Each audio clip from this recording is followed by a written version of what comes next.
நிஜமான நண்பர்கள். மீனும் கடல் புறாவும் வேறுபட்டிருந்தாலும் அவர்கள் மணிக்கணக்கில் கதைகளை பகிர்ந்து கொண்டார்கள். மீன் ஆழத்தில் அமைதியாகவும் சிந்தனையுடனும் வாழ்ந்தது. கடல் புறா உயரத்தில் சத்தமாகவும் துடிப்புடனும் பறந்தது. ஆனால் ஒருபோதும் அவர்களுக்கிடையில் பிரச்சனையே இருந்ததில்லை, யாரோ ஒருவர் அதை பிரச்சனையாக்கும் வரை. ஒரு நாள் மற்றொரு கடல் புறா சொன்னது, மீனுடன் ஏன் உன் நேரத்தை வீணடிக்கின்றாய்? அது உன்னுடன் பறக்கவோ அல்லது உன் சுதந்திரத்தை புரிந்து கொள்ளவோ முடியாது என்றது.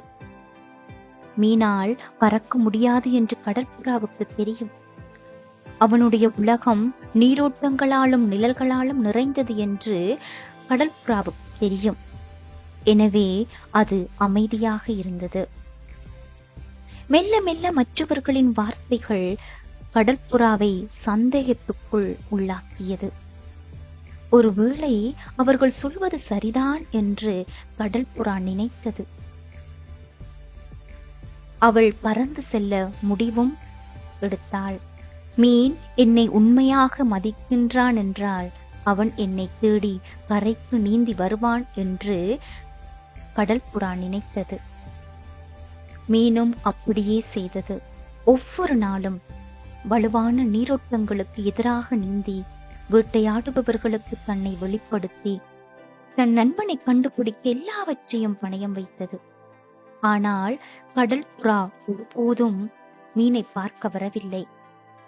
ஒவ்வொரு இரவும் மீன் சோர்வுடனும் சோகத்துடனும் ஆழத்திற்கு திரும்பினது.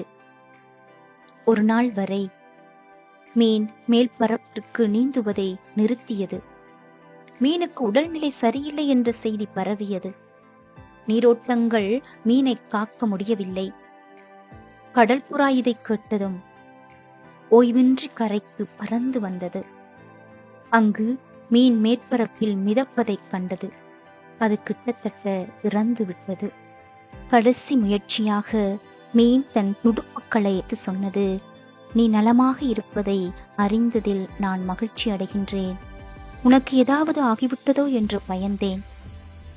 அலைகள் மீனை அடித்துச் செல்ல அனுமதித்தது அமைதியாக.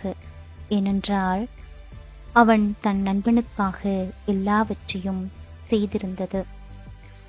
கடற்புறா அசையாமல் இருந்தது, அழுது கொண்டிருந்தது. மீனை தூரப் போக செய்த சந்தேகங்களுக்காக வருந்தியது. அவர்களின் நட்பு எவ்வளவு விலை